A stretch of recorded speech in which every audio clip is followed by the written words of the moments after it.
네, 그러면 오늘 수업을 시작하도록 할게요. 지난 시간에 저희가 했던 내용으로 다시 들어가면,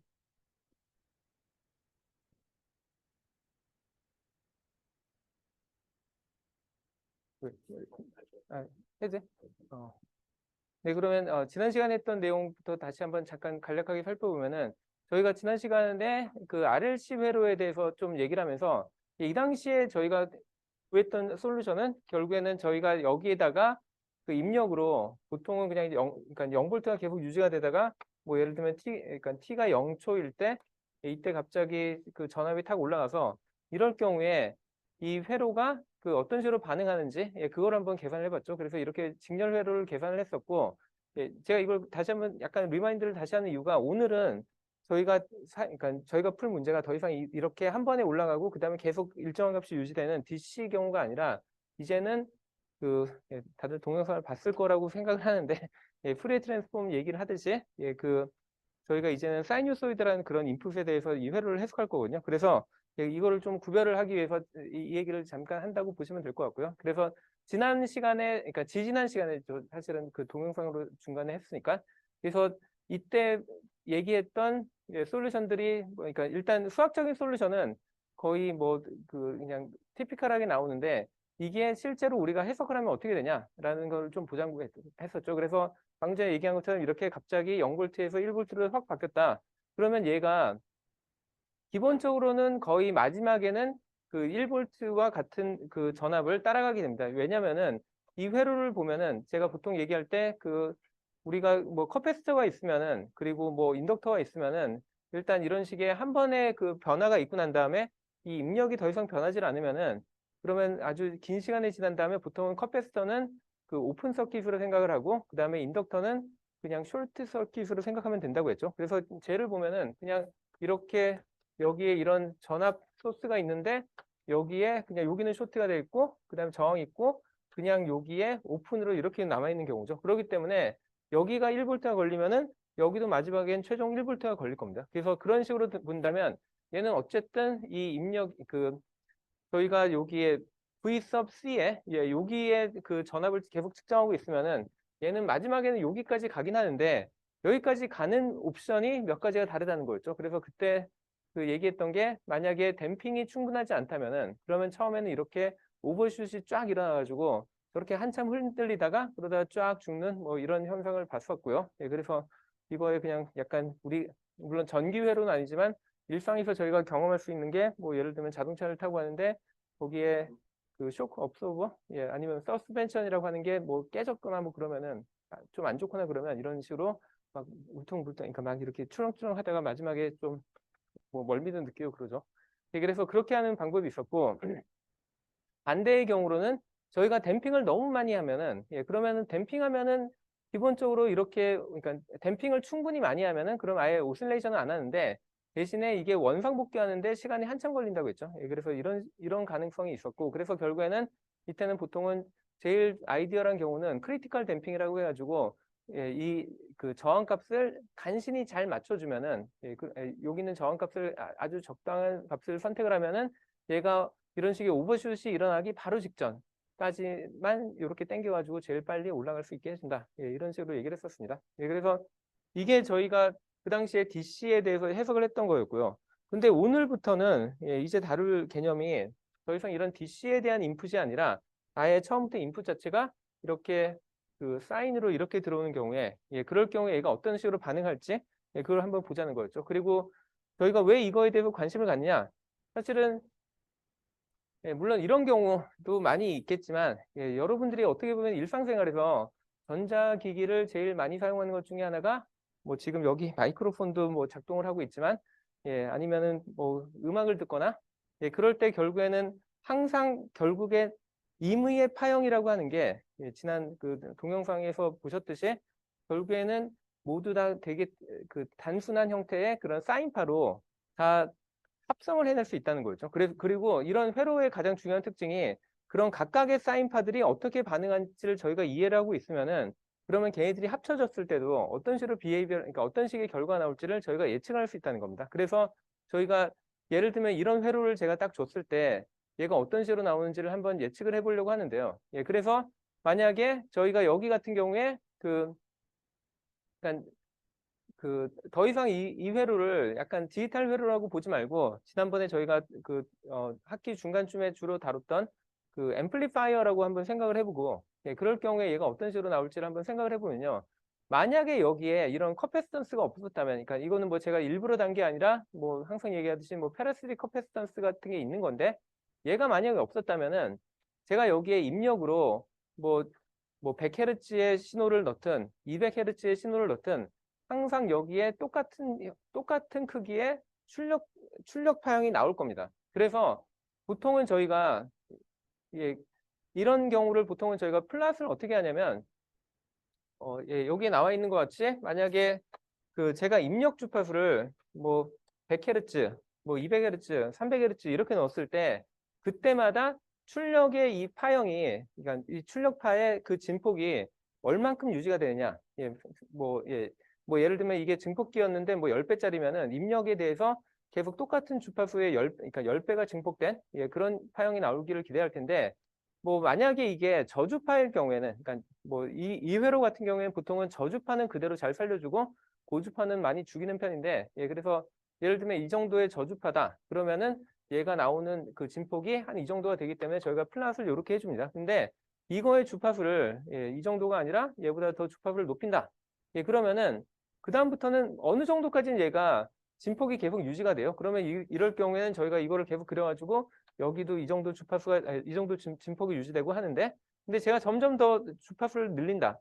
그러면은, 높인다. 그러면은 어느 순간부터는 얘가 통과하는 진폭이 이렇게 줄어들기 시작합니다. 그래서 얘를 만약에 제가 여기다가 플랫을 제대로 그린다면 이런 식이 되고요. 그 다음에 더 높인다. 그러니까 주파수를 더 빨리 이렇게 옮긴다. 그러면은 얘 같은 경우에는 또 통과되는 양이 더 많이 줄어들어가지고 이런 식으로 계속 감소하는 형태로 나타나게 됩니다. 그래서 보통은 얘네들을 쭉 이어가지고, 예, 가까이 주파수들마다 얘가 진폭이 얼만큼 되는지, 예, 이런 플랫을 보통은 그리거든요.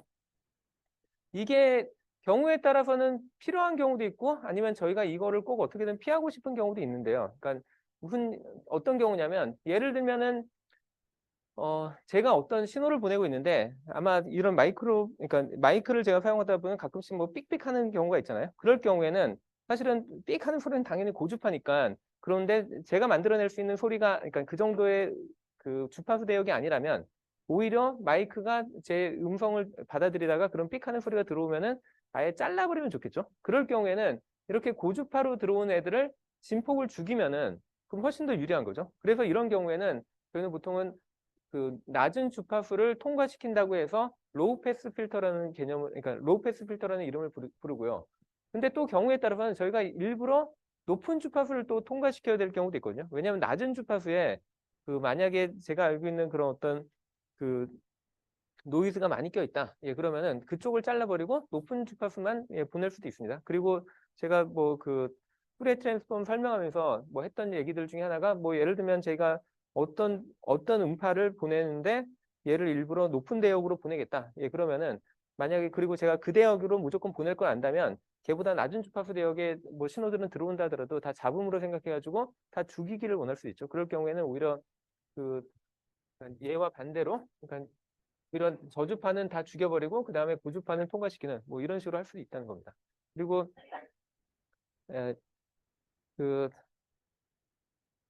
약간 BTS 노래 중에 웨일리안이라는 노래 혹시 아시나요? 예, 모르세요? 예, 저도 잘 몰라서 그냥 오히려 찾아봤었는데 뭐 되게 인기 많았던 노래처럼 얘기하던데, 예, BTS 50, 그러니까 웨일리안 50이라는 혹시 그런 노래 모르세요? 저는 몰라도 말이 안 되는데 너무하네. 너무한 거 아니죠. 예, 공부 열심히 한다는 거죠. 네, 오케이. 예. 뭐 그럴 수도 있죠. 예. 그래서 저도 그 얘기가 그러니까 뭔지 궁금해가지고 찾아봤더니, 예, 뭐 스토리는 그냥 간단하더라고요. 그러니까 예를 들면은 사람은 보통 어느 정도의 주파수 대역을 들을 수 있는지 아세요? 모르세요? 예, 보통, 예, 20Hz에서부터 2만 헤르츠 아니면 20kHz라고 보통은, 예, 한 이 정도가 들리거든요.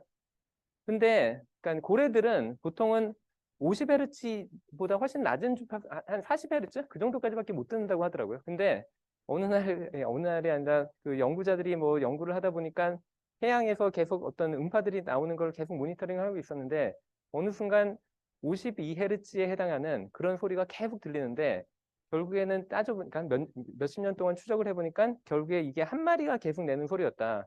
그러니까 저희가 막 계속 소리가 나면 그 소스가 어딘지 어느 정도 추적이 가능하니까 그래서 그걸 해보니까 결국에 어떤 한 마리만 계속 하고 있었고 그거를 생각해 보면은 그 고래는 자기가 내는 소리를 다른 고래가 절대로 못 들을 것이기 때문에 예, 그래서 그게 뭐 외로움을 나타내는 약간 예, 그런 식의 아이솔레이션, 그러니까 사람들이 서로의 소통이 안 되고 뭐 아이솔레이션 되는 뭐 그런 노래라고 하더라고요. 예, 그래서 근데 저보다도 모르면 어떻게 해요? 예, 어쨌든 예. 사실 그런 일들이 벌어지는 거죠. 이게 주파수 대역이란 게 사실은 의미를 가지는 게 그러니까 사람들은 예를 들면 뭐 이런 식으로 할 수가 그러니까 이런 주파수 대역이 아닌 애들은 사실은 저희가 더 이상 정보로서 의미가 없거든요. 사람 입장에서는. 그러니까 저희가 어떤 그 음악을 녹음을 한다 하더라도 사실 모든 주파수 대역을 다 녹음하면 당연히 더 좋겠지만 그러려면 저희가 훨씬 더 많은 데이터량을 저장을 해야 되거든요. 근데 어차피 사람들이 이거 20kHz 이상 못 듣는다는 걸 알면은 그 이상의 주파수를 저희가 일반적으로 저장할 필요 없거든요. 그래가지고 보통 CD 같은 경우에 음질이라고 보통은 얘기하면은 얘가 뭐 샘플링 레이트를 얼마로 하냐 뭐 그런 개념이 있는데 그게 뭐 44.1kHz인가 뭐 그런 식으로 하는 이유가 그게 저희가 샘플링이라 그러니까 제가 만약에 20kHz를 듣고 싶으면 이거보다 한 2배 정도 많은 주파수까지만 제가 샘플링을 하면 되고요. 예, 그 다음에 그거에 한 10% 마진 둬가지고 44kHz 뭐 그렇게 보통은 샘플링을 합니다. 예, 그래서 그게 보통 여러분들이 어떤 음원 같은 거 보면은 샘플링 레이트 했을 때 보통은 44kHz 이상 할 리가 거의 없어요. 그게 CD 음질이라고 보통 얘기하는 게 그 정도라고 보시면 될 것 같고요. 그리고 뭐 약간 좀 다른 얘기지만 예전에 미국에서 한 10년 전쯤에 읽었던 기사 중에 하나가 쇼핑몰 같은 데 가면은 그 막 중고등학생들이 와가지고 사고 많이 치고 그러니까 그 중고등학생들은 최대한 못 오게 하고 그다음에 돈을 쓸 수 있는 성인들만 오게 하려고 약간 했던 트릭 중에 하나가 뭐였냐면 되게 높은 고주파수의 어떤 노이즈를 계속 발생을 시키면은 보통은 나이가 들면서 점점 고주파를 잘 못 듣거든요. 예, 저도 아마 여러분들에 비하면은 고주파를 못 듣는 영역이 훨씬 더 클 텐데, 예, 그래서 그 어린 애들은 많이 쉽게 잘 듣고, 그 다음에 성인들은 잘 못 듣는 그런 고주파의 노이즈를 계속 쏴가지고, 그래가지고 고등학생들 다 내보내고, 그 돈 쓸 수 있는 사람들만 남겨놨다. 그렇다고 하더라고요. 그래서 이런 식의 저희가 그러니까 사실 제가 여기다가는 그 회로만을 그렸지만 어떤 면에서는 저 같은 경우도 이 결국에는 통과시킬 수 있는 어떤 주파수가 여기서 잘리는 거고 사람들마다 이 잘리는 위치가 다 다르다는 거죠. 그러니까 최대 인간이 할 수 있는 게 한 이 정도라고 보시면 될 것 같고요. 또 거꾸로 20Hz 미만은 어차피 저희가 못 듣기 때문에 그 이하의 어떤 정보를 저희가 가지고 있는 게 또 의미가 없잖아요. 그러면 그런 20Hz 미만의 애들을 자르려고 하기 위해서 일부러 이런 필터를 쓰기도 합니다. 네, 그래서 왜 우리가 이론을 공부하는 게 중요하냐? 사실은 일상생활에 제일 직접적으로 연결이 된 그런 문제라는 것이고요.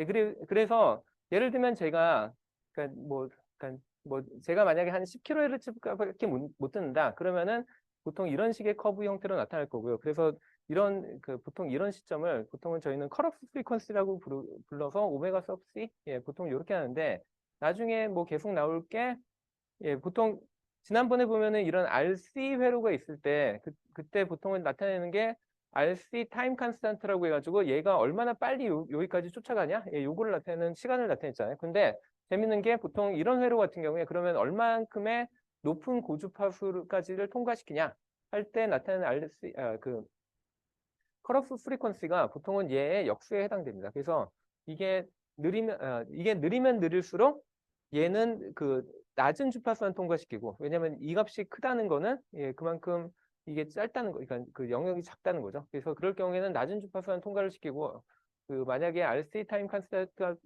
그 작다는 얘기는 얘가 금방 올라간다는 얘기잖아요. 그러면 그 얘기는 막 빠르게 들어오는 신호들도 어떻게든 살려내기 때문에 그래서 이런 그 컷오프 프리퀀시가 훨씬 더 커지는 그런 상황들로 설명을 할 수 있습니다.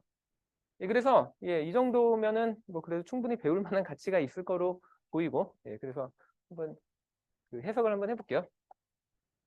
자, 뭐 이런 경우도 저희가 이런 회로를 지금 그래서 해석을 할 건데 뭐 맨날 보던 RC 회로죠. 그래서 회로 자체는 새로울 게 없는데 이제는 아까 얘기했듯이 이제 달라지는 게 뭐냐면 여기에 넣는 입력이 더 이상 그냥 단순한 그냥 사각파가 그 스텝 인풋이 아니라 이와 같은 사이누소이달 인풋을 넣는 거를 한번 풀어보자는 겁니다. 근데 일단 회로가 먼저 주어지면은 회로에 대한 그런 이퀘이션을 세우는 거는 원래랑 똑같죠. 그러니까 무슨 얘기냐면 여기 이렇게 있을 때 뭐 항상 하는 게 여기에 저항 R이 있고 그다음에 여기에 커패시터가 쭉 주어져 있으면은 그러면 결국에 제가 알고 싶은 거는 여기에 걸리는 그 전압이거든요. 그리고 이런 문제가 여러분들이 생각할 때 뭐 일상하고 전혀 상관없는 것처럼 들릴 수 있지만 사실은 일상생활에도 꽤 관련돼 있는 게 예를 들면은 뭐 계속 제가 스피커 얘기를 하는데 뭐 예를 들면 여러분들의 이어폰 아니면은 스피커 보통은 걔네들이 소리를 어떻게 내는지를 한번 생각을 해보라고 제가 몇 번을 했죠. 그래서 가장 간단한 개념이라고 보면은 여러분들이 여러분 컴퓨터에 저장되어 있는 어떤 음원 뭐 MP3 파일이라든지 그런 걸 실행한다. 그럼 걔가 어떻게 소리까지 나오는지를 한번 생각해 보면 되는데 일단은 당연히 저희가 정보들이니까 다 바이너리 넘버로 쭉 저장이 돼 있는데 그런 바이너리 넘버를 그러니까 거기에 저장되어 있는 값들이 결국에는 어떤 시간이 있을 때 각각의 시간들마다 얘의 진폭이 얼만큼이 돼야 되는지 그러니까 이 시간의 진폭 얼마, 이 시간의 진폭 얼마, 이 시간의 진폭 얼마 해가지고 결국엔 이런 파형의 정보를 가지고 있는 거잖아요. 그러면은 이런 파형의 정보를 가지고 그러니까 결국엔 이런 게 바이너리 넘버로 다 숫자로 다 저장이 돼 있는 거고 그럼 컴퓨터는 그걸 읽어다가 제일 먼저 하는 게 디지털 아날로그 컨버터를 통해 가지고 이러한 정보를 실제 전압의 정보로 바꾸는 거죠. 그러고 난 다음에 그렇게 되면 일단 그런 전압의 정보가 나왔는데 그러면 여전히 그거는 전압 정보지 저희가 원하는 바이브레이션에 대한 정보가 아니잖아요. 그러니까 바이브레이션이 아니잖아요. 그러면 그걸 어떻게 바이브레이션을 바꾸냐? 뭐 예전에도 한번 얘기했듯이 아주 간단하게는 저희가 여기다가 그 뭐 코일 같이 이렇게 만들어 놓으면은 그다음에 여기다가 예를 들면 제가 자석을 그러니까 뭐 자석 같은 걸 넣어 놓으면은 그러면 여기에 제가 전류를 흘릴 때마다 전류가 커지거나 작아지면은 여기에 걸리는 여기를 통과하는 그 전류의 양이 바뀔 거고요. 그러면 그렇게 될 때마다 여기에 생기는 마그네틱 필드의 크기가 커졌다 작아졌다 하겠죠. 그러면은 이런 끝에다가 예를 들면 이런 얇은 막을 붙여놓고 그러면은 얘를 얼만큼 잡아당기냐 아니면 약하게 잡아당기냐에 따라서 얘가 그때부터 막 진동을 하기 시작할 테니까 그러면 그게 실제로 우리의 귀에 들어오는 음파가 되는 거죠. 그래서 이런 식으로 만들 수 있는데 그러면은 결국에는 제가 이런 회로를 해석하려면 결국엔 어떻게 봐야 되냐면 이 회로에다가 이렇게 인덕터가 들어가 있을 때 RL 회로를 해석을 해야 되거든요. 그리고 그 얘기가 예를 들면 여기에 아까 보여줬듯이 어떤 빠른 주파수가 들어올 때랑 느린 주파수가 들어올 때랑 여기에 흐르는 그 전류의 크기가 다 똑같기를 바라는데 다를 수도 있다는 겁니다. 마찬가지로 이런 거는 예전에는 이런 식으로 많이 했는데 요즘에는 또 이런 소리를 만드는 방법이 꼭 이런 식만 있는 게 아니라 뭐 간단하게는 한 두 가지 제가 알고 있는 방식 중에 하나는 뭐 두 가지 있는 건데 그 중에 하나는 뭐냐면 이쪽에다가는 뭐 예를 들면 그라운드를 해놓고 그다음에 여기에 또 얇은 막을 해놓는데 여기다가 이런 식의 전압을 가합니다. 그러면은 전압 차이가 0V면은 그러면 여기 얘네 간에 뭐 서로 끌어당기는 그런 인력이 없는데 예를 들면 여기에 있는 전압이 뭐 플러스가 됐다. 그러면 얘가 얘를 끌어당기거든요. 그러면은 얘가 전압에 의해서 이렇게 바이브레이션을 또 할 수 있겠죠. 그러면 이런 바이브레이션 때문에 다시 음파가 생겨가지고 그런 걸로 여러분들이 들을 수도 있고요. 또 다른 방법은 방제 보통 이런 거는 저희가 뭐 마이크로 일렉트로 미케니컬 시스템이라고 해가지고 아예 이런 거를 되게 뭐 반도체 만드는 공정 같은 걸 활용해가지고 이런 마이크가 아니죠. 저기 이어폰 같은 걸 만들기도 하고요. 또 다른 방법은 뭐 또 피에소 일렉트릭이라고 해서 여기다가 실제 저희가 전압을 가하면은 그럼 얘 자체가 스트레스를 받아서 얘가 그러니까 크기를 바꾸거든요. 그러면은 이 크기가 바뀌는 게 결국엔 계속 바뀌면은 이거 역시도 주변에 있는 공기를 그러니까 바이브레이션을 시키기 때문에 이런 식으로 여러분들이 듣는 음파를 만들 수 있는데 결국에는 아까 얘기했던 이런 얇은 방막 두 개를 서로 마주 보든가 아니면 피에소 일렉트릭이나 이런 애들 다 여기다 요 위에다 전극을 이렇게 만들어 가지고 서로 전압을 가하기 때문에 결국에 그때 해당되는 게 여기에 그 커패스가 되는 거죠.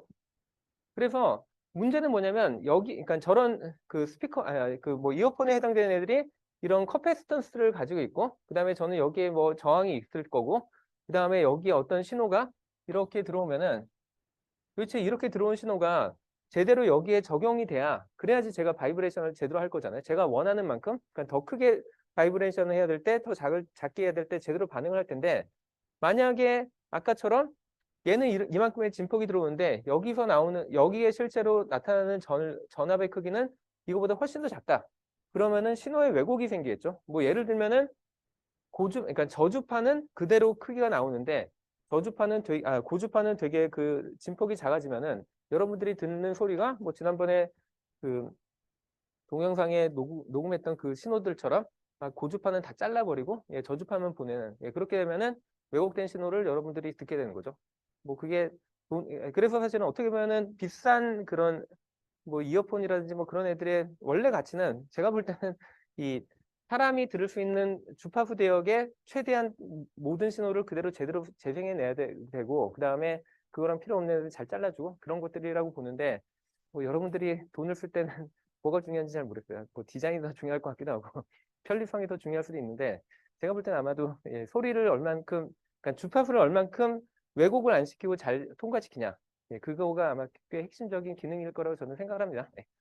근데 뭐 저는 그런데 돈 안 써요.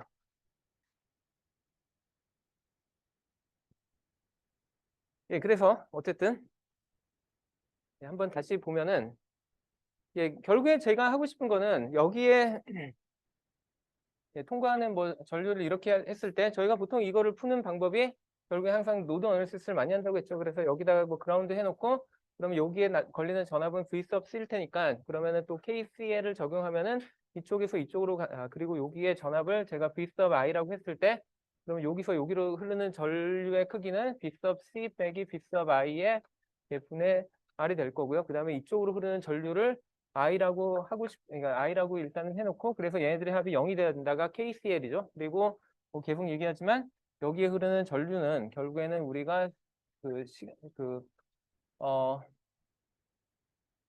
여기에 걸리는 전압의 시간에 대한 미분 곱하기 그 다음에 커패시턴스 이렇게 해주면 된다라고 했었습니다. 그래서 이 식을 뭐 저희가 표준적으로 다시 재정리를 하면 얘를 곱해서 RC는 V sub V dv sub c 분의 dt가 되고 그 다음에 얘 더하니까 v sub c가 되고 그 다음에 마지막에 여기에 v sub i로 보통은 입력은 따로 여기다 놓고 그 다음에 저희가 관심 있는 쪽은 다 왼쪽에 놓죠. 근데 이제 여기서 달라지는 문제는 이전에는 저희가 개봉 이 문제를 풀 때 결국엔 파티큘러 솔루션을 구할 때 여기에 입력이 시간이 이렇게 되다가 어느 값이 돼서 뭐 예를 들면 v sub 제로라고 되는 값이 되면 그럼 이 값으로 된 이런 식을 만족하는 그런 v sub c를 구했는데 이제는 얘기가 달라진 게 더 이상 이렇게 생긴 애가 아니라 여기에 나온 것처럼 여기에 나와 있는 것처럼 이제는 여기에 입력이 b sub i 곱하기 예를 들면은 코사인 오메가 t 이런 식으로 주어지는 거죠. 그래서 이렇게 주어졌을 때 저희가 이 문제 어떻게 풀 것이냐 하는 게 질문인 거죠. 그리고 예전에 결국엔 저희가 그 디퍼런셜 이퀘이션 처음에 따로 강의를 할 때 이렇게 주어지면 뭐 두 가지 옵션이 있다고 했죠. 하나는 얘가 코사인이라고 하면은 결국에는 파티큘러 솔루션도 얘와 유사한 어떤 코사인 형태가 나올 테니까 근데 실제로 이런 애를 그러니까 제가 뭐 예를 들어 a 곱하기 뭐 코사인 오메가 t를 여기다 집어넣어 보면은 여기에 그러니까 여기에 미분 때문에 무조건 이쪽에도 다 얘랑 서로 상쇄가 되는 코사인만 나오는 게 아니라 뭐 사인도 나올 수 있고 뭐 그랬죠. 그래서 이거를 푸는 다른 방법은 보통은 요렇게 사인과 코사인을 같이 넣어가지고 그래서 이거를 동시에 만족하는 A와 B를 구하는 뭐 그런 식으로 했었습니다. 근데 이렇게 하면은 또 되게 이게 과정이 좀 복잡해지고 해서 이거를 할 수 있는 또 다른 방법으로 그때 소개를 했던 게 뭐였냐면 얘를 일단 여기다가 원래는 없었지만 요런 애를 추가를 해보자는 거죠.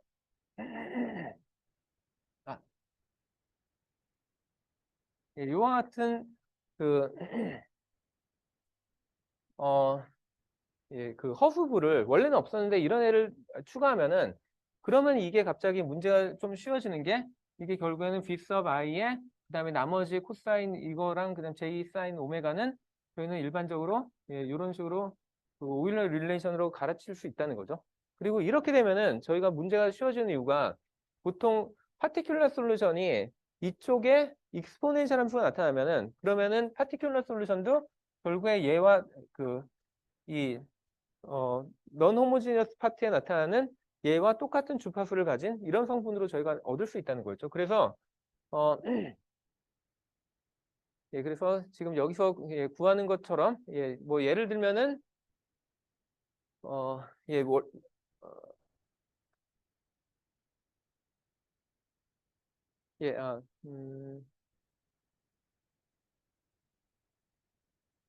예, 예. 제가 쓰고 싶었던 게 이거였는데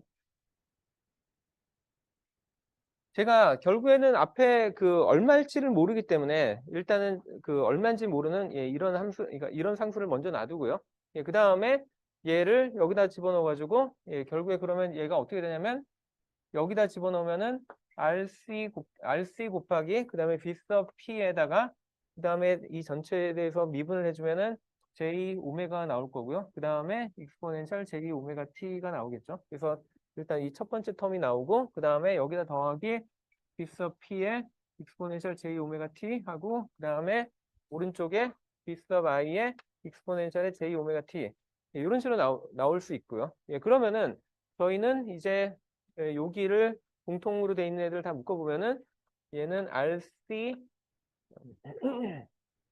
보통은 예, 순서를 이렇게 많이 쓰기 때문에 J 오메가 RC 그 다음에 더하기 1에 B sub P의 익스포넨셜의 J 오메가 T는 B sub I의 익스포넨셜의 J 오메가 T 예, 이런 식으로 나오죠. 그래서 이렇게 되면은 얘와 얘를 상쇄를 시킬 수 있기 때문에 B sub P라는 애가 갑자기 되게 단순한 형태가 나오는 거죠. 그래서 B sub P라고 하는 애는 그 1 더하기 예, 얘를 분모로 이제 넘길 거니까 J 오메가 RC라는 형태를 저희가 얻을 수 있다는 겁니다. 그래서 근데 물론 안타깝게도 여기에 그냥 끝이 나는 게 저희가 실제로 구하고 싶었던 거는 그러니까 지금 제가 구했던 요 솔루션은 사실은 요 형태에 대한 입력에 대한 솔루션인데 사실은 저희가 진짜 원했던 거는 입력이 이게 아니라 얘는 요거와 요거의 합이잖아요. 근데 제가 사실 관심 있었던 건 요런 입력이 주어졌을 때 그때 출력이 어떻게 되냐 그게 관심이 있었죠. 그래서 마지막에 제가 여기까지는 구하긴 했지만 요걸로 그냥 끝이 안 되고 그 다음에 해줘야 되는 게 사실은 1 더하기 J 오메가 어, RC분의 1에다가 B sub P의 익스포넨셜 J 오메가 T라고 돼 있는 상태에서 실제 얘네의 전체에 대해서 리얼 파트만을 취해야지만 그래야지 저희가 진짜로 구하고 싶은 그 파티큘러 솔루션이 나옵니다. 무슨 차이인지 아시겠죠? 그러니까 저희가 이거는 수학적으로 편리하게 하려고 일부러 이렇게 넣어준 건데 근데 마지막에 최종 얻고 싶은 거는 이 그러니까 리얼 파트에 대한 입력에 대해서 구해야 되고 그리고 계속 얘기했지만 여기 그러니까 이런 식으로 각각이 그러니까 리얼 파트에 대한 어떤 입력과 그 다음에 이미지널 파트에 대한 입력이 들어오면은 그러면 나중에 솔루션도 각각에 대해서 솔루션이 그 따로따로 더해져서 나온다는 거죠. 그리고 리얼 파티에 해당하는 애는 결국엔 얘의 리얼 파트만 취하면 되기 때문에 마지막에 이렇게 하면 된다라는 거였고요. 근데 저희가 만약에 이거를 어, 얘에 대해서 리얼 파트를 일단 구하려면은 보통은 어떻게 하냐면 일단 얘를 그러니까 저희가 보통 이 분모의 그 컴플렉스 넘버가 나타나면 계산이 약간 좀 복잡해지기 때문에 그래서 보통은 얘를 제일 먼저 해주는 거는 그 분자 분모에다가 똑같은 예, 얘의 현례복수수를 한번 곱해주는 거죠. 그래서 이거 곱하기 그 다음에 1 마이너스 J 오메가 RC를 이렇게 곱해주고요. 마찬가지로 분자에다가도 얘를 1 마이너스 J 오메가 RC를 곱해주고 그 다음에 여기다 B sub P에 익스포넨셜의 J 오메가 T 예, 보통 이렇게 해주죠. 그러면은 이제 분모가 간단하게 되죠. 1 빼기 J의 제곱이니까 빼기에다가 J의 제곱이면 플러스가 되죠. 그래서 얘들은 전체적으로는 1 플러스 J가 아니라 오메가의 제곱, 그 다음에 R제곱, R제곱, C제곱인데 보통은 더 간략하게 해서 이렇게 많이 씁니다. 그래서 일단은 이렇게 먼저 만들어 놓고 이제 이거의 전체의 리얼 파트를 사실은 또 구해야 됩니다. 그래서 약간 뭐 여전히 약간 좀 더 복잡하게 들어가는데 근데 그 다음에 저희가 또 봐야 되는 게 여기는 제가 이거를 하면서 일단 요 뒤에 거에 대해서 아직 안 했었는데 일단은 이거 전체에 대한 리얼 파트를 구하기 전에 그 다음에 제가 또 볼 만한 부분이 뭐냐면 일단 수식이 좀 복잡해 보니까 일단 리얼 파트 구하는 얘기는 좀 이따 하고 그 다음에 저희가 또 많이 하는 변환 중에 하나가 뭐냐면요.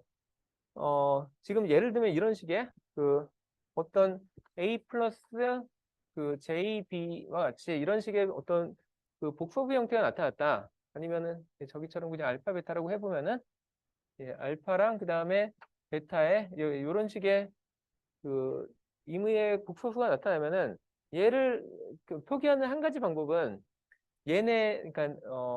얘네의 절대값에 해당되는 알파 제곱 더하기 베타 제곱으로 한번 나누고 그 다음에 다시 얘를 전체를 분모로 나눠줘가지고 이런 식으로 해주고 그러면 알파 그 다음에 더하기 그 다음에 마찬가지로 얘로 하고 그 다음에 여기에 J에다가 그냥 베타 이런 형태로 저희가 보통은 나눌 수 있고요. 그런데 이제 우리가 이런 형태로 나누게 되면은 얘는 저희가 또 어떻게 계산할 수 있냐면 뭐 이런 직각삼각형이 있다고 가정했을 때 그럴 경우에 여기를 알파 그 다음에 여기를 베타라고 볼 수 있고 그러면 여기에 뒷변에 해당되는 부분이 요거에 해당되는 거죠.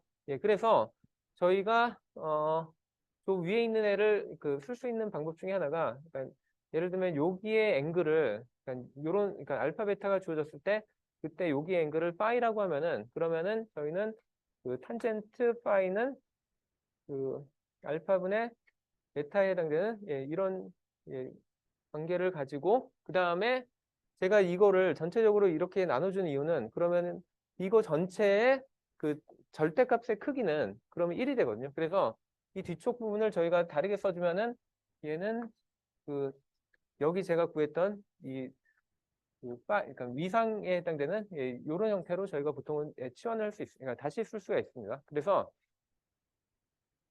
제가 그냥 임의의 이런 복소수가 나왔을 때는 얘를 이렇게 제가 I랑 J를 좀 가끔씩 그냥 섞어서 좀 헷갈릴 수 있는데 그냥 제가 I라고 하는 게 다 J를 나타낸다고 좀 생각하시면 될 것 같고요. 그래서 제가 요 식을 이렇게 바꿀 수도 있고요. 그러면은 이제 얘 같은 경우도 저희가 이거와 똑같이 만약 한다면은 그러면은 지금 여기 있던 거가 이제 스퀘어 루트의 1 더하기 그다음에 오메가 RC의 제곱 형태가 되고 그다음에 익스포넨셜의 I 파이가 되는데 근데 J 파이가 되는데 이때 그럼 파이를 만족해야 되는 게 이게 알파랑 베타였는데 그럼 아까 여기에 어떻게 생긴 애가 있었냐면은 알파에 해당되는 게 아까 1 마이너스 J 오메가 RC였잖아요. 그래서 1에 해당되는 애가 1이라고 그러니까 알파에 해당되는 애가 1이라고 볼 수 있고요. 그다음에 거기 베타에 해당되는 애가 마이너스 오메가 RC라고 볼 수 있습니다. 그래서 저희가 다르게 얘기하면은 여기서 나오는 파이에 대해서는 파이는 뭐 이렇다라고 얘기할 수도 있고 아니면 거꾸로 파이는 이 앞에 있는 값에 아크탄젠트라고 얘기할 수도 있죠. 여기에 마이너스 오메가 RC 할 수도 있고 보통은 탄젠트는 부호가 밖으로 나오기 때문에 뭐 이렇게도 쓸 수 있습니다. 그래서 저희가 계속 지금 원래 저희가 처음에 얻어낸 이 식에 대해서 이거를 계속 형태를 좀 변화시켜서 저희가 좀 다루기 쉬운 형태로 바꾸고 있고요.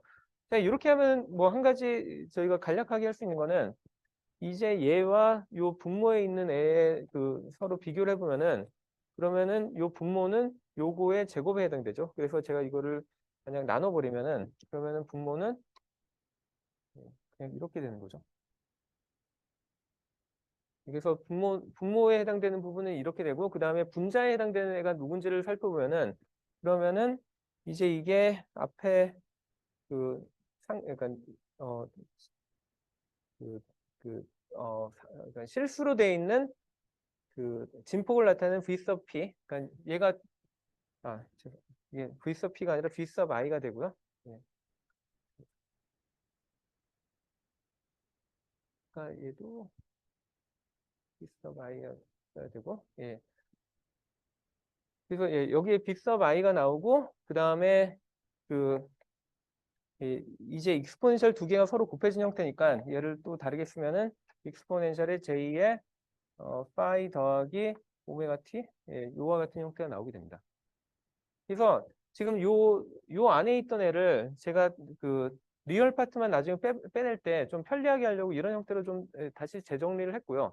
예, 그래서 아까 여기도 보면 다시 마지막에는 제가 이 파티큘러 솔루션을 구하려면 여기 전체에다가 이제 리얼에 뭐 이런 식으로 가야 되죠.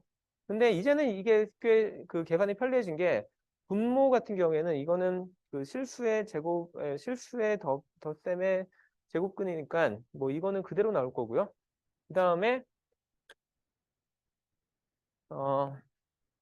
그래서 여기에 해당되는 이 리얼 파트를 한번 계산을 해보면은 예, 분모는 1 더하기 오메가 RC의 전체 제곱 형태가 나오고, 그다음에 분자에 대해서 실제로 저희가 그러면은 그 실수부를 계산을 해야 되는데, 저희가 보통 알고 있는 게 이 익스포넨셜 함수가 코사인과 사인의 합으로 나타나고, 그 다음에 그 중에서 그 허수부에 해당되는 애는 사인이니까 저희는 이제 여기서 그냥 코사인 부분만 빼내면 되는 거죠. 그래서 이걸 실제로 해보면은 마지막에 코사인에 이제 이 익스포넨셜의 요 위에 올라와 있는 애를 다 써줘야 되죠. 이런 형태로 저희가 얻을 수 있다는 겁니다. 예, 그래서 뭐 얘도 아주 그렇게 쉽진 않은데 제가 이거를 뭐 지금은 이렇게 해서 이렇게 구한다라고 했는데 앞으로는 이것도 계산을 훨씬 더 단순하게 할 방법이 있다는 겁니다. 그래서 그거를 오늘 좀 이따가 후반부에 좀 소개할 예정이긴 하고요. 일단 혹시 여기까지 질문 있나요? 좀 분량이 너무 많아요.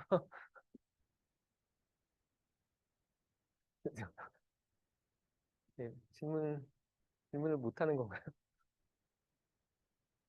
예, 근데 뭐 지금까지 사실 이거는 그냥 수식이라서 뭐 여기에 어떤 그런 특별한 인사이트가 아직 있지는 않은데 이제 이걸 가지고 저희가 그 뭔가 한번 해석을 해볼 예정이긴 하거든요. 근데 여전히 약간 좀 더 얘기를 좀 해야 되는 게 그 다음에 지금 보면은 제가 방금 전까지 구한 거는 그 파티큘러 솔루션이었죠. 근데 저희는 일반적인 그 미분 방정식은 호모지니어스 솔루션도 같이 구해야 되기 때문에 아마 호모지니어스 솔루션은 구해보면은 항상 대부분 이런 식의 익스포넨셜 디케이의 형태로 나타난 이런 애가 나타나겠죠. 그래서 이런 값이 나올 거는 금방 계산할 수 있고, 그러니까 여기에 요식만 가지고 요식에다 제가 그냥 0 넣고 그 다음에 S 구해가지고 하면 이런 형태 나오잖아요. 예, 그래서 이거를 먼저 구했다고 가정을 하면은 가정이 아니라 그냥 이미 구한 거나 마찬가지죠. 그래서 이렇게 되면은 이제 토탈 솔루션은 당연히, 그러니까 제가 지금 구하는 건 여기에 걸리는 토탈 솔루션을 얘기하는 건데 얘는 그 아까 앞에서 구했던 아니면 저기에 구해놨던 파티큘러 솔루션과 그 다음에 여기서 나온 호모지니어스 솔루션의 합의 형태가 나타나고 그 다음에 여기에 나타나는 파이는 아까 제가 저기 끝에서 한번 써놨듯이 이런 관계를 얻을 겁니다. 그래서 이게 그냥 수학적인 솔루션일 뿐입니다. 그리고 만약에 제가 이니셜 컨디션을 뭐 시간이 0일 때는 이 값이 0이었다라고 시간이 0일 때는 얘가 0이었다라고 그냥 가정을 해놓으면 그러면 그 값을 넣어가지고 계산을 해보면은 A는 뭐 이런 값이 나와야 된다. 라는 것까지는 얼마든지 구할 수 있습니다. 근데, 그러면 물론 이 수식만 봐도 되게 복잡해 보이는데, 이제 여기서 좀 그 저희가 앞으로 실제로 뭐에 관심이 있냐를 한번 생각을 해볼게요. 오히려 지난 시간까지는 저희는 주로 뭐에 관심이 있었냐면, 그러니까 뭔가 이런 회로가 있을 때, 여기다가 제가 계속 얘기했지만 이와 같이 뭐 스텝 인풋을 넣었다. 그러면 얘가 시간에 따라서 어떻게 바뀌는지 주로 그거를 많이 관심이 있었는데 거기서 저희가 얻을 수 있는 결론은 뭐 그냥 RC 회로랑 뭐 RL 회로랑 아니면은 RLC 회로랑 뭐 그런 것들이 있다고 할 때 결국에는 솔루션은 그러니까 그 호모지니어스 솔루션은 결국엔 대부분 다 뭐 이렇게 되든지 아니면 이런 식으로 해가지고 마지막에는 다 디케이하는 형태였거든요. 그래서 근데 저희가 일반적으로 뭔가 뭐 음성 같은 이런 계속 시간에 따라 바뀌는 이런 신호가 들어오고 할 때는 계속 얘기하지만 기본적으로는 임의의 파형들은 다 이런 사인파로 다 나타낼 수 있거든요. 그러면은 사실 저희가 시간 t에 대해서 따로 뭐 이렇게 DC처럼 확 바뀌는 건 보통 없고요.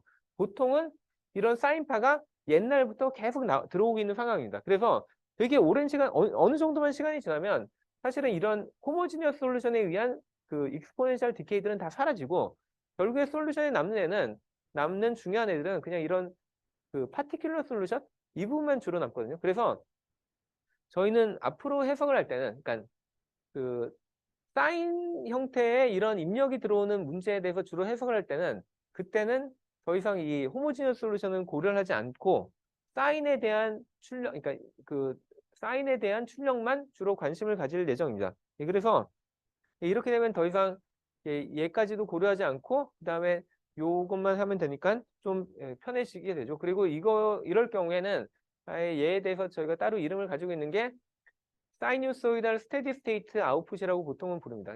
그래서 뭐 말이 그대로 나타내듯이 사이누소이달이라는 게 이런 사인 형태의 아니면 사인이나 코사인 같은 애들을 사이누소이드라고 부르죠. 그래서 이런 식의 그 입력이 그냥 일정하게 이렇게 들어올 경우에 그럴 경우에 그 솔루션이 어떻게 되냐? 그러니까 물론 처음에는 뭐 이런 약간의 반응 같은 게 있어가지고 익스포넨셜 디케이가 있었을지 모르겠지만 그거 다 지나고 마지막에 그냥 계속 일정하게 저런 사이누소이드al 신호가 들어올 때 그때 출력이 어떻게 되는지에 대해서 관심을 가지겠다는 겁니다. 그러면은 뭐 지금까지 얘기한 거 되게 복잡해 보이는데 사실은 생각보다 되게 단순화시킬 수 있는 게요. 예를 들면 제가 여기에 들어온 신호를 처음에 코사인 오메가 t라고 가정하고 그 문제를 풀기 시작했잖아요. 그랬더니 출력이 결국에 남는 애는 이런 형태거든요.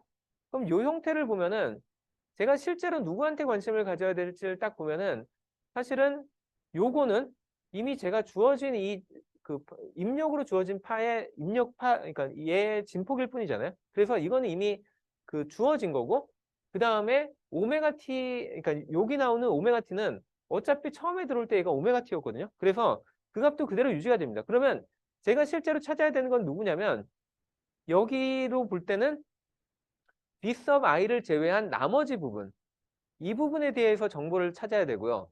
그 다음에 페이스에 대한 정보를 찾아야 됩니다. 그래서 실제 저희가 관심 있는 부분은 보통은 그러니까, 그리고 특히나 나중에 뭐 뒤로 가면은 좀 더 얘기하겠지만, 그래서 저희가 여기서 관심 있는 거는, 그러니까 지금 이 수식의 형태를 보시면은 좀 알 수 있는 게, 만약에 요 밑에 분모에 이런 애가 없었다. 그러면은 얘의 출력은 이 출력의 진폭은 결국엔 입력의 진폭하고 똑같은 애가 나오겠죠. 근데 문제는 요런 애가 분모에 있기 때문에 실제로 오메가 값이 얼마냐에 따라서 이게 원래 인풋보다 얼만큼 줄어들지 그거를 결정하죠. 그래서 저희가 여기서 관심 있는 부분은 뭐냐면 그러면 이거 전체에 진폭이 얼만큼 줄어드냐 그거에 대해서 관심이 있기 때문에 그러면은 얘는 뭐에 해당되냐면 제가 아까 이 빗섭 P라는 거를 아까 구해가지고 얘라고 제가 딱 했잖아요. 그러면은 제가 그러니까 이렇게 생긴 그 파티큘러 솔루션의 형태를 가정하고 그때 찾아낸 이 앞에 붙는 개수 얘의 전체에 해당하는 그 절대값을 구하면은 그러면 사실 이게 그러니까 여기 나타나는 값은 결국에는 빗섭 P의 그냥 절대값에 해당되는 것 뿐이거든요. 그러면은 여기에 나타나는 이 페이스는 누가 결정하냐? 결국엔 다시 따져보면은 제가 아까 요 페이스를 어떻게 계산했는지를 보면은 아까 여기에 1-j 오메가 RC에 대한 뭐 이런 직각삼각형 형태로 막 계산해가지고 결국엔 그거에 해당되는 요 페이스를 구했잖아요. 그래서 사실은 요거를 제가 복소수라고 생각을 하면은 이 복소수의 보통은 저희가 위상이라고 하는 그 값을 저희가 구한 거거든요. 그래서 저희가 보통은 노테이션으로 쓸 때는 이렇게 생긴 복소수가 있으면은 얘의 절대값에 해당되는 부분이 여기고 그 다음에 얘가 가지는 요 뒤에 붙는 요런 위상에 해당되는 부분이 여기라고 얘기를 합니다. 예, 그래서 여전히 아마 감이 좀 안 올 텐데 얘들이 그럼 어떤 의미를 가지는지 한 번만 좀 더 얘기를 해보면 예를 들어 입력으로 이렇게 뭐 시간이 물론 이게 코사인 입력이니까 t는 여기일 텐데 여기서 이렇게 얘를 좀 더 제가 크게 쓰면은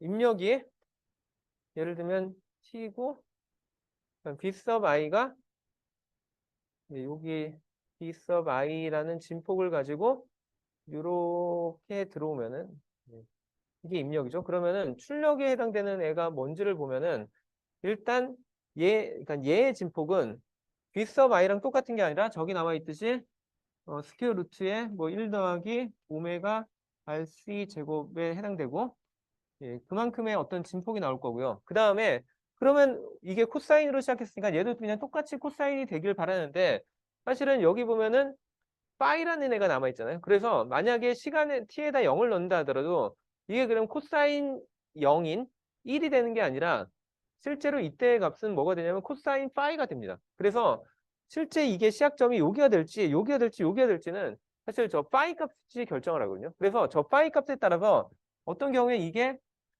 그 출력의 파형이 이렇게 되는 경우도 있고요. 뭐 경우에 따라서는 파이에 따라서는 아예 뭐 이게 이미 이렇게 떨어지고 있는 이런 상황일 수도 있습니다.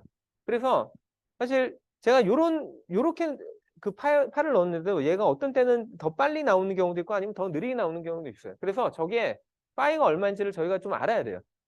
왜냐면은 이게 뒤에서도 제가 잠깐 동영상으로 보여주겠지만 저희가 일단 보통 사람들이 제일 많이 생각하는 게 파의 진폭만 유지라면은 그러면 그 음성이 제대로 다 소리가 제대로 나올 거라고 생각하는데 사실 여러 개 그러니까 임의의 파형이 들어왔을 때 뭐 제가 그때 보여줬던 그런 프레이 트랜스폼처럼 여러 개의 사인파로 나눈 다음에 나중에 걔네들을 합칠 때 진폭만 그대로 유지하면 그러면 똑같은 모양이 나오냐? 절대로 그렇지 않고요.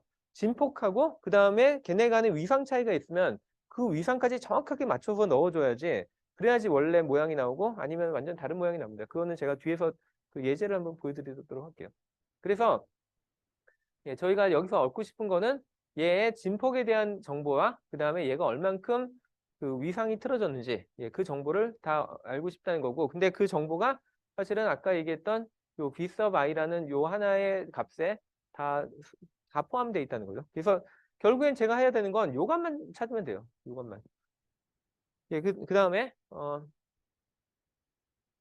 예, 그래서 예, 지금까지 했던 걸 한번 다시 생각을 해보면 저희가 일반적인 이런 그 사인파의 어떤 입력이 들어올 때 호모지니어스 솔루션은 아까도 계속 얘기했듯이 얘는 시간이 지나면은 대부분 익스포넨셜 디케이를 하기 때문에 저희는 앞으로 하는 문제들에 대해서는 그렇다고 앞으로 나오는 시험 문제 그러니까 뭐 다음 주에 보는 시험 같은 데는 여전히 앞에까지도 다 범위가 포함되기 때문에 예, 그때는 그 예, 물을 텐데 근데 뭐 그 경우에 뭐 사인에 대한 인풋이면은 예, 그러니까 뭐 경계의 조건을 주고 호모지너스 솔루션까지 같이 찾으라고 할 수 있겠네요. 예. 그래서 그때까지는 뭐 할 수 있는데 그런 약간 수학 문제 같은 때는 근데 그 제가 오늘 수업하는 이후에 해당되는 문제들의 경우에는 그 경우엔 더 이상 호모지너스 솔루션 부분은 신경 쓰지 않고 왜냐면 얘는 어차피 시간이 지나면 다 죽을 거기 때문에 그냥 파티큘러 솔루션 위주로만 예, 보통은 해석을 할 예정입니다. 예, 그래서 보통 이런 거를 예, 호모지너스 솔루션에 해당되는 부분을 저희는 트랜지전트 스테이트라고 부르고 그다음에 파티큘러 솔루션에 해당되는 부분을 아까 잠깐 얘기했듯이 그 사이누소이달 스테디 스테이트라고 부를 예정이고요. 그다음에 아까 얘기했듯이 얘는 뭐 경우에 따라서 금방 익스포넨셜 디케이를 할 수도 있고 아니면 좀 천천히 익스포넨셜 디케이 하면서 그 와중에 또 이렇게 오실레이션 할 수 있는데 이때 또 얘가 오실레이션 하는 주파수는 사실은 그 제가 여기에 입력으로 제가 예를 들면 어떤 오메가라는 주파수 뭐 100Hz의 이런 입력을 줬다 하면은 그럼 이 호모지니어스 솔루션이 디케이 할 때 진동하는 진폭은 진동하는 그 주파수는 여기에 제가 넣어준 100Hz가 아니라 자기 자신이 가지고 있는 예를 들면은 여기 회로에 L과 C가 들어가 있다면 LC 값이 얘가 얼만큼 빨리 진동할지 아니면 얼만큼 느리게 진동할지를 결정합니다. 그래서 얘가 그러니까 호모지니어스 솔루션이 진동하는 진동수는 저희가 밖에서 넣어준 진동수랑은 원칙적으로는 상관이 없습니다.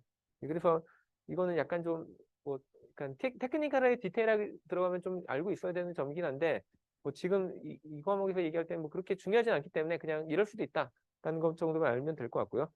근데 여전히 입력으로 이렇게 들어왔을 때 그러면 스테디 스테이트, 그러니까 사이누소이달 스테디 스테이트 아웃풋은 얘는 항상 얘와 똑같은 출력 주파수를 가지게 됩니다. 그래서 그 이유는 당연하죠. 왜냐하면 제가 이걸 풀 때 항상 그 입력이 요렇다라고 가정하면 그때 해당하는 파티큘러 솔루션도 항상 요렇게 생긴 애를 가질 거라고 가정을 하기 때문에, 그리고 그래야지만 이 문제가 풀리기 때문에, 그래서 이 입력에 대한 그 출력들은 다 똑같은, 그러니까 입력과 똑같은 주파수를 가집니다. 예, 그래서 아까 앞에 페이지에서 잠깐 얘기했듯이 결국엔 저희가 이 그 사이누소이달 스테디 스테이트 문제를 풀 때는 결국에 생각보다 많은 정보들이 그냥 단순히 요 아까 파티큘러 솔루션 구할 때 제가 처음에 얘기했던 그 파티큘러 솔루션의 형태로 가정을 했던 B sub P 그다음에 익스포넨셜 J 오메가 T라고 했을 때 요 값 안에 거의 모든 정보가 다 들어있다고 얘기할 수 있고요. 예, 그래서 어 예. 그 다음에 저희가 또 관심 있는 건 보통 뭐냐면, 만약에 제가 여기에 그 V의 그 입력 그 진폭을 뭐 2배로 하면은 당연히 진폭도 2배가 되고 막 그렇죠. 그렇기 때문에 사실 또 정확하게 따지면은 제가 여기서 그러니까 관심 있는 값은 사실은 V sub P의 절대값이라기보다는 사실 넣어준 입력 대비 얘가 얼만큼 줄어들었냐 아니면 얼만큼 늘어났냐 이 값이거든요. 그래서 보통 이 레이쇼를 저희가 훨씬 더 중요하게 생각하는 편이긴 하고요. 그 다음에 이 레이쇼도 여전히 같은 이 그 위상을 가지기 때문에 사실 이 값 자체를 그냥 저희는 보통 구한다라고 얘기를 합니다. 예, 그래서 다시 한번 얘기를 해보면은 저희가 어떤 그 오메가라는 파를 가지고 넣었을 때 그 파가 얼만큼 줄어들지 아니면 얼만큼 증폭이 될지는 결국에는 이 입력과 이 그 파티큘러 솔루션 앞에 붙어 있는 얘가 결정을 한다고 보시면 되고요. 그 다음에 그 파가 얼만큼 시프트가 돼서 나갈지는 결국에는 얘네 레이쇼를 구했을 때 그때 얘가 가지는 위상 부분이 결정한다라고 보시면 될 것 같고요.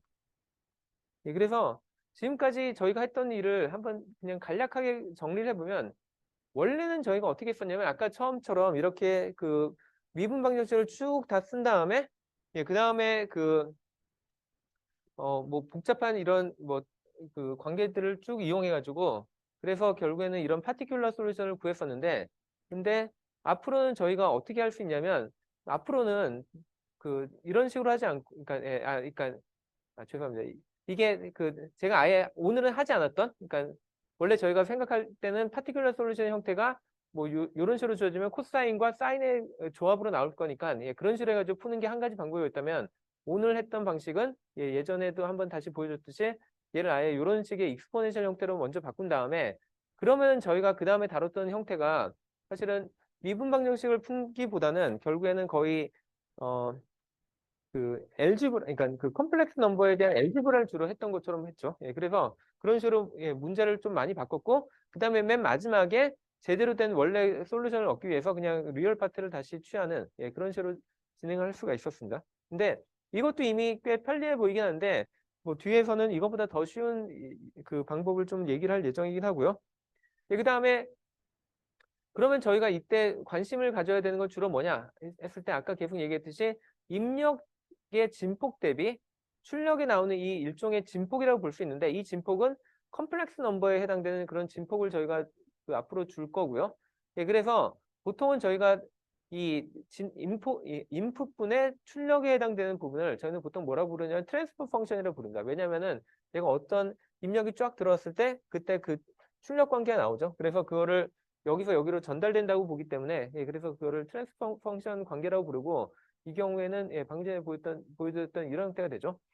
그 다음에 저희가 이거에 대한 보통 그러니까 이 플랫을 많이 하는데, 그 아까도 봤듯이 저희가 저주파로 들어오면은 걔와 똑같은 진폭을 가진 출력이 그대로 쭉 나오는데 어느 순간 점점 얘의 주파수가 막 높아져 가지고 막 뭐 이렇게 빨리 움직인다 그러면은 더 이상 나오는 애 진폭이 저만큼 큰 게 아니라 이거보다 훨씬 줄어든 뭐 이 정도로 작은 애가 나올 수 있죠. 그래서 이럴 경우에 저희는 보통 어떻게 하냐면 가로축을 입력 주파수로 잡고, 그러니까 입력 주파수가 얼마이냐에 따라서 출력의 결과가 얼만큼 나오는지를 보통은 플롯을 하는데, 예, 그런데 만약에 이거를 저희가 일반적으로 사용하는 이런 리니어 스케일을 쓰면은 보통 이 함수 형태가 이렇게 나오거든요. 그러니까 이렇게 나온다는 게 무슨 얘기냐면, 어, 보통 저희가 그 관심 있는 주파수의 어떤 그 범위를 보통 얘기할 때는 보통은 선형적으로 늘어나는 이런 주파수 대역을 얘기하지 않고 뭐 예를 들면 100Hz, 그 다음에 뭐 1000Hz, 그 다음에 뭐 1000Hz 그럴 때 각각 어떻게 변하는지를 보통 많이 질문을 하기 때문에 그래서 이 여기에 쓰는 그 스케일을 보통 리니어 스케일을 쓰지 않고요. 여기에 보통은 로그 스케일을 많이 쓰는 편이긴 하고요. 그리고 또 마찬가지로 여기 리니어 스케일에 보면은 여기서 조금만 그 그 주파수가 올라가도 더 이상 여기 작은 값이 거의 보이지가 않거든요. 그래서 그러면 저희가 도대체 이게 250Hz일 때는 얼만큼의 크기가 있고 그다음에 500Hz일 때는 얼만큼인지 뭐 그런 걸 알아보기 쉽지 않기 때문에 그래서 오히려 이렇게 작은 영역도 쉽게 보이게 하기 위해서 오히려 이런 식의 로그 스케일을 많이 사용합니다. 이렇게 하면은 그 뭐 예를 들면 10분의 1이 되면은 뭐 한 이 정도 내려왔다 하면은 100분의 1이 되면 요거의 한 2배 정도 되는 그 정도 내려가고 1000분의 1이 되면 한 요 정도 내려가니까 이게 어느 정도로 계속 줄어드는지 그걸 좀 더 명확하게 알 수 있죠. 그래서 보통은 이런 트랜스퍼 펑션을 그릴 때는 저희가 로그 스케일을 많이 쓰고요. 그 다음에 또 하나 봐야 될 게 아까 제가 페이즈가 되게 중요하다고 했는데 그래서 그 페이즈를 저희가 플랫을 할 때도 예, 보통은 이 가로축은 그냥 로그 스케일을 쓰고 대신에 세로축 같은 경우에는 그러니까 각각의 주파수들마다 이게 약간씩 쉬프트하는 정도가 다 다르거든요. 그래서 주파수별로 쉬프트하는 정도를 보통 이렇게 플랫으로 하기도 합니다.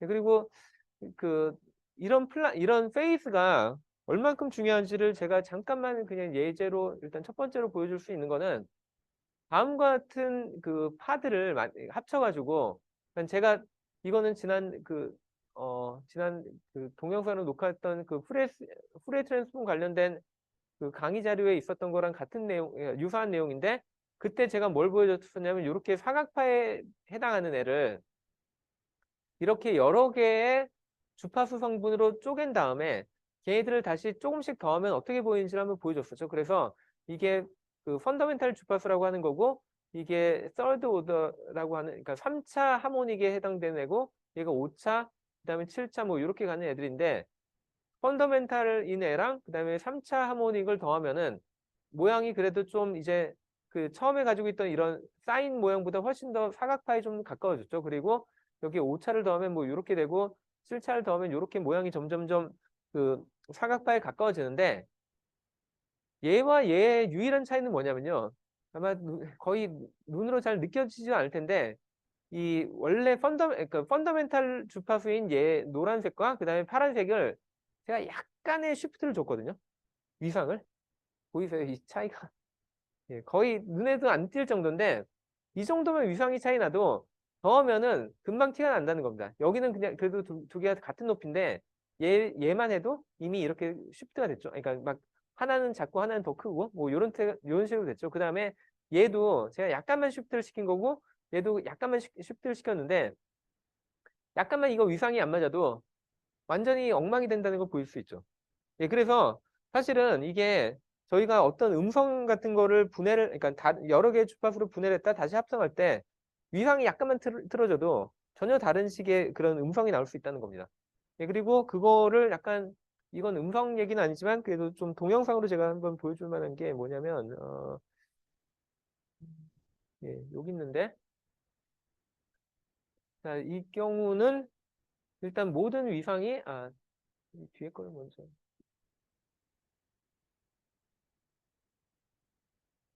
예. 이 경우 뭐 이 뒤에 걸 먼저 볼까요?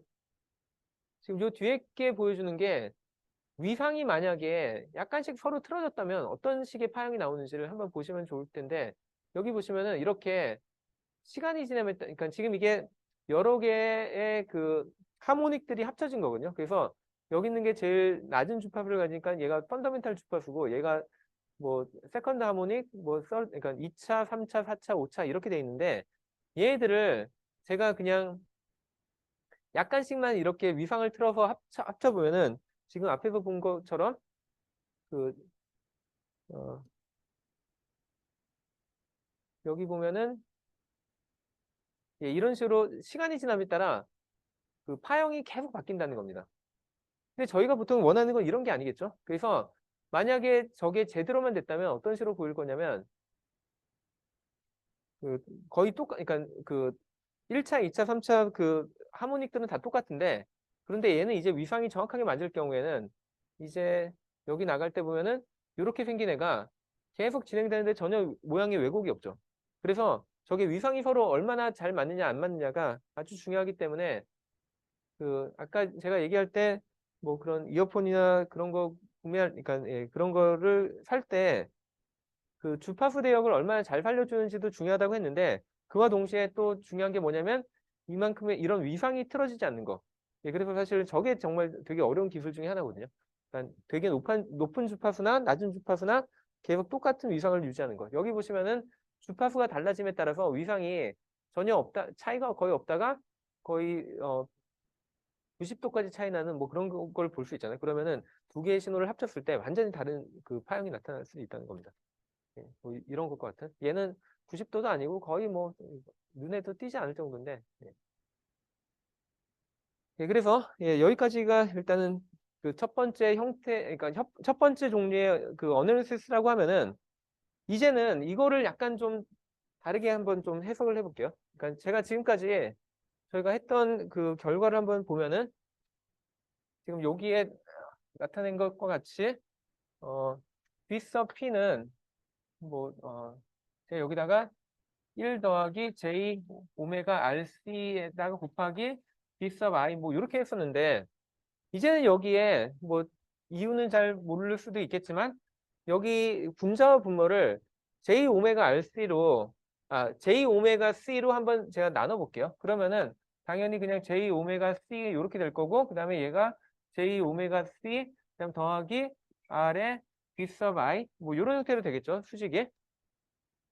자, 근데 그 제가 굳이 왜 이런 형태로 나눈지를 한번 생각을 해보면은 지금 요 회로를 제가 만약에 해석을 할 때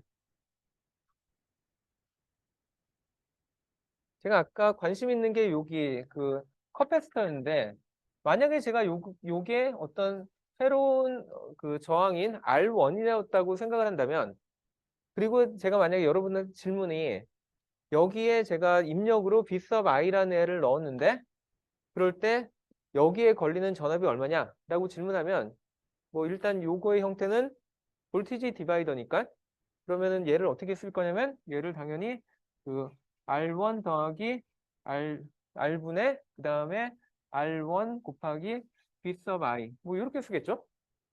근데 이제 요 형태랑 요 형태를 보면은 꽤 유사하죠. 그래서 어 그러면 제가 뭐라고 얘기할 수 있냐면 얘 마치 그 그러니까 이펙티브한 어떤 저항을 1분의 J 오메가 C라고 쓰면 되지 않냐? 라고 생각할 수 있잖아요. 그래서 실제로 저희가 이런 회로를 앞으로 해석할 때 이렇게 할 겁니다. 그러니까 그 얘에 해당되는 어떤 그 저항 성분 같은 게 있는데 근데 저항이라고 보통은 이거를 부르진 않는 게 왜냐면 저희가 저걸 저항이라고 부르면은 진짜 저항하고 헷갈릴 수가 있으니까 그래서 보통은 일반적으로 저희는 뭐라고 부르냐면 임피던스라는 이름을 사용하고요. 그 다음에 그 임피던스를 나타내는 보통 노테이션은 Z를 써가지고 이런 식으로 할 거고 그 다음에 제가 그러면 뭐라고 할 거냐면 그 이렇게 주어진 어떤 커패시터가 있을 때 얘에 해당되는 임피던스는 앞으로 그 J 오메가 C분의 1이라고 예, 이렇게 계산을 할 거라는 겁니다. 이게 보면은 되게 그냥 자기적으로 제가 그냥 우연히 맞은 거를 이렇게 한 것처럼 보일 수도 있지만 사실은 이게 항상 적용되는 그 관계식이란 걸 알 수 있는 게 예를 들면 이런 그 저희가 저항이 있고 그 다음에 여기에다가 제가 입력으로 입력 전압으로 뭔가를 넣는데 이런 입력 전압으로 넣는 그 이 전압의 형태를 그 볼티지 곱하기 이런 익스포넨셜 함수의 형태로 하고 그 다음에 그러면 당연히 그 전압이 얘가 계속 오메가라는 주파를 가지고 계속 진동을 할 거니까 여기에 흐르는 전류도 결국에는 오메가의 그 주파수를 가지고 그 진동을 할 거 알잖아요. 그러면은 그 아직은 그 정확한 값은 모르겠지만 어쨌든 그러니까 전류도 여기 I sub R 곱하기 익스포넨셜의 J 오메가 T 같은 이런 형태가 나타날 거 알잖아요. 그러면은 제가 아직 V를 뭐 명확하게 뭐 이런 값으로 한다고 그러니까 대략 정해 놓고 그다음에 전류도 이런 값이 될 거라고 대충 본 상태에서 그러면 이 V sub R과 I sub R 간의 관계가 무엇인지 생각을 해볼 수 있는데요. 근데 저희는 이미 뭘 알고 있냐면 그 오음의 법칙에 의해서 그 전압이라는 거는 그 R 곱하기 I sub R이라는 걸 알 수 있죠. 그래서 여기다가 요 관계를 다 하나씩 집어넣어 보면은 이렇게 나올 텐데 이렇게 나오면 이제 여기 공통적으로 익스포넨셜의 J 오메가 T가 있으니까 얘들을 다 생략할 수 있는 거죠. 그러면은 이 관계로부터 저희가 얻을 수 있는 거는 우리는 항상 그 요런 형태 그러니까 요런 형태의 그 전압과 전류가 정의가 되면은 걔네들 간의 관계는 마치 저희가 일반적으로 DC에서 사용했던 전압은 저항 곱하기 전류와 같은 이런 관계를 찾을 수 있다는 걸 그냥 생각할 수 있습니다. 그러면 이런 그 결국에는 그 전압과 전류의 관계인 IB 릴레이션인데 그럼 예를 들면 제가 컵패스트에다 이런 똑같은 일을 해본다 하면은 여전히 제가 여기에 걸릴 전류가 이렇게 오메가라는 주파수를 가지고 걸리면은 그럼 여기를 통과하는 전류도 오메가라는 그 주파수를 가지고 계속 바뀔 거 아니까 이런 형태를 쓰는데 이제는 저희가 아는 게 또 커패시터의 경우에는 전압과 전류의 관계가 그, 그 미분 형태의 관계죠. 그래서 I sub C는 얘는 C 곱하기 D V sub C 나누기 BT 뭐 이런 식으로 될 거고요. 그럼 여기다가 제가 저기에 정의한 것 같이 I sub C에 익스포넨셜 J 오메가 T를 여기다 넣고 그다음에 C 곱하기 이제 여기다가 여기 있는 그 이 관계를 넣어 보면은 그럼 얘는 V sub C에다가 그다음에 익스포넨셜 J 오메가 T를 시간에 대해서 미분을 한번 해줘야 되죠. 그러면 얘가 J 오메가가 나오고 그다음에 익스포넨셜 J 오메가 T 이런 식으로 나오겠죠. 그래서 이렇게 되면은 이 양변에 얘들이 공통으로 돼 있으니까 이렇게 날릴 수 있고 그 얘기는 마치 저희가 그 이 식을 다시 써보면은 이건 V sub C는 그 다음에 얘를 다 분모로 이쪽으로 넘겨야 되니까 그러면 J 오메가 C분의 1에 I sub C라는 이런 관계를 얻을 수 있다는 겁니다. 그러면은 얘 자체가 결국엔 보통 저희가 이걸 저항에 비유한다면 이게 원래는 그 저항의 역할을 하는 애였죠.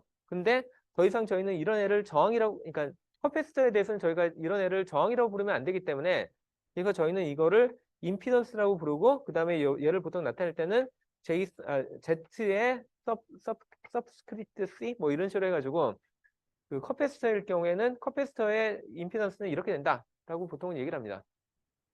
그리고 방금 전에 했던 그 똑같은 방식을 이제 인덕터에도 한번 적용해 볼 수 있겠죠. 그래서 인덕터의 경우에도 결국에는 만족해야 되는 조건 식이 이 관계식이니까 여기다가 이 V랑 그다음에 IL을 다 넣으면은 그럼 이제는 어떤 관계를 얻게 되냐면 V sub L은 L 곱하기 LJ 오메가 곱하기 I의 형태가 되니까 이제 인덕터는 결국에는 약간 저항이랑 비슷한 형태인데 근데 이렇게 나타난다는 겁니다. 그래서 인덕터의 임피던스는 J 오메가 L이라고 저희는 보통 그냥 사용하고요.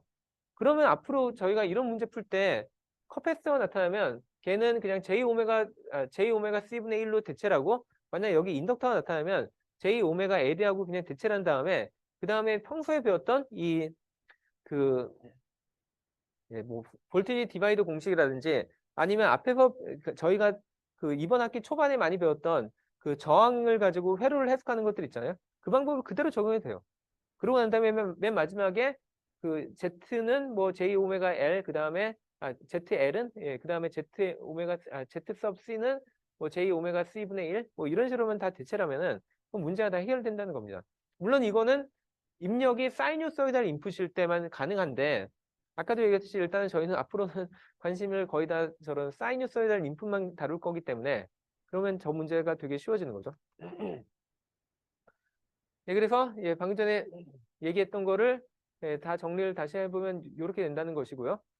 그 다음에 그럼 방금 전에 저희가 배웠던 그러니까 다루려고 했던 이 회로를 이제 다시 한번 저희가 그림을 그려보면은 저희가 요 회로를 그러면 물론 그냥 저항은 그냥 R로 놔도 되지만 예, 저항 같은 경우도 그냥 다 같이 그냥 임피던스라는 이름으로 그냥 훔치면 더 좋으니까 예, 그래서 보통 예, 이런 식으로 쓰기도 하고요. 그다음에 얘를 예, 저희가 커패시터에 해당되는 임피던스를 이렇게 쓴 다음에 그다음에 요거 문제를 풀겠다 하면 V sub C는 그냥 그 예, 볼티지 디바이더 공식 써가지고 이런 식으로 나온다라고 한 다음에 이런 식으로 다 대체하면은 그러면 이제 여기다가 다시 전체적 뭐 분자 분모에다가 J 오메가 C를 곱하면은 아까 저희가 처음에 구했던 이런 공식을 얻을 수 있겠죠. 예, 그래서 사실은 예, 앞으로는 거의 이런 뭐 앞으로라고 해봤자 몇 시간 안 남았기 때문에 별로 활용할 일이 많지는 않겠지만 예, 시험 문제에서는 유용할 거고. 예, 그다음에 저희가 이게 그럼 만약에 우리가 이렇게 하고 나면은 그럼 끝이었냐? 사실은 그다음에 약간 조심을 하긴 해야죠. 왜냐면은 여전히 저희가 이렇게 한 거는 그 컴플렉스 입력에 대해서 결과를 얻었다는 것뿐이고 실제로 저희가 진짜 최종 입력을 얻어야 되는 상황이면은 그럴 경우에는 요거 전체에다 대고 그다음에 그 리얼 파트를 구하는 예, 그러니까 정확하게 얘기하면 이런 값을 그러니까 어떤 식으로든 이 최종 형태를 얻고 난 다음에는 그러니까 예, 저기 해당하는 뭐 저런 V sub C라든지 뭐 저런 애를 얻고 난 다음에는 여기다 그냥 리얼 파트를 취하면 안 되고요. 여기다 이걸 하기 전에 원래 저희가 원래 있는 이 J 오메가 T를 살려준 다음에 그 다음에 전체적인 그러니까 리얼 파트를 이렇게 구하는 겁니다. 예, 그래서 보통은 뭐 V sub C든 뭐든 간에 예, 아니면 파티큘러 솔루션 뭐 이렇게 나왔을 때 얘에 대한 절대값이 있을 거고 그 다음에 그거에 해당되는 위상이 있을 테니까 요거랑 그 다음에 여기다 J 오메가 T를 다 합친 다음에 그거에 대해서 리얼 파트를 구하면은 그러면 얘는 실수니까 그냥 그대로 나올 거고요. 그 다음에 얘네 둘은 합치면은 익스포넨셜의 J의 파이 더하기 오메가 T 형태로 나올 거니까 이거 자체에 대해서 리얼 파트를 하면은 코사인의 예, 오메가 T 더하기 파이 뭐 이런 식으로 나오겠죠. 그래서 이렇게 하는 게 최종 솔루션이라고 말하는 게 정확하긴 합니다. 예, 근데 아마 많은 그냥 해석에서는 거의 이 정도 형태로만 해도 되고 근데 물론 문제들에서 저희가 요구하는 게 뭔지를 정확하게 판단을 하셔야 되고요. 그러면 지난번에 했던 예, RLC 회로로 다시 한번 돌아가면은 예, 여전히 지난번하고 저희가 달라진 거는 지난번에는 계속 이렇게 생긴 입력을 넣는 거를 얘기했고 이제는 이런 입력을 넣는 거를 얘기를 하는 거죠. 근데 그 부분을 제외하고는 이제는 뭐 그러니까 뭐 결국에 제가 질문하는 거는 그럼 여기에 걸리는 여기에 나타나는 전압이 얼마냐라는 질문을 하면은 그럼 방금 전에 했던 그 어널리시스를 그대로 적용하면 된다는 겁니다. 여기 보면은 얘에 해당되는 임피던스인 C sub L이 있을 거고 그 다음에 C에 해당되는 임피던스인 C sub C가 있을 거고 마지막으로 얘에 해당되는 그러니까 저항에 해당되는 이런 임피던스가 있으면은 얘들을 다 더한 다음에 그거분의 이거를 해주는 게 이게 볼티지 디바이더가 되겠죠. 예, 그리고 거기다 전체적인 입력에 해당되는 그, 예, 예, 진폭을 이렇게 곱해주면은 예, 그러면 이게 그냥 솔루션이 되고요. 그 다음에 여기다 실제 얘네들에 해당되는 이런 값들을 다 치환을 해주면 되죠. 그 다음에 맨 마지막에 뭐 분모에다가 이렇게 분모 안에 또 분수가 있는 거 별로 그 다루기가 귀찮아지니까 이거에 그 분자와 분모에 그냥 J 오메가 C를 한번 곱해가지고 이런 식으로 형태를 바꾸면은 일단 이게 어느 정도의 솔루션은 나온 거고요. 근데 물론 이거를 이대로 그냥 이것만 보면 그냥 아마 해석을 잘 못할 거기 때문에 이걸 어떻게 해석하는지는 다음 시간에 좀 더 구체적으로 좀 얘기를 하도록 하겠습니다. 그리고 예, 그래서 지금까지 저희가 했던 거를 한번 생각을 다시 한번 해보면은 저희가 원래 처음에 하던 거는 막 이렇게 디퍼런셜 이퀘이션 세워가지고 막 복잡하게 많이 풀었는데 제가 오늘 중간에 했던 얘기를 약간 보면은 디퍼런셜 이퀘이션은 여전히 약간 세우긴 하지만 그 다음에 이런 식으로 익스포넨셜 펑션을 통해 가지고 약간은 좀 문제를 간략하게 했는데 이거보다도 이제 더 쉬워진 게 뭐냐면 결국엔 임피던스 모델을 해버리면은 그러면 더 이상 그 미분 방정식도 안 세우고 그냥 처음부터 마치 저항으로 이루어진 회로 예 그거 해석하듯이 대신에 모든 이런 컴포넌트들은 그거에 해당되는 임피던스로 먼저 바꾼 다음에 그 다음에 마치 저항을 다루듯이 막 계산을 해서 여기까지 다 간 다음에 그 다음에 예, 그냥 단지 복소수에 대한 알지브라 정도만 해주고 그다음에 맨 마지막에 원래 그 최종 값을 구해야 되면 그럴 경우에 리얼 파트를 취한다라고 하면 된다는 겁니다. 그래서 시간이 다 된 것 같아서 오늘 수업은 여기서 마치도록 할게요.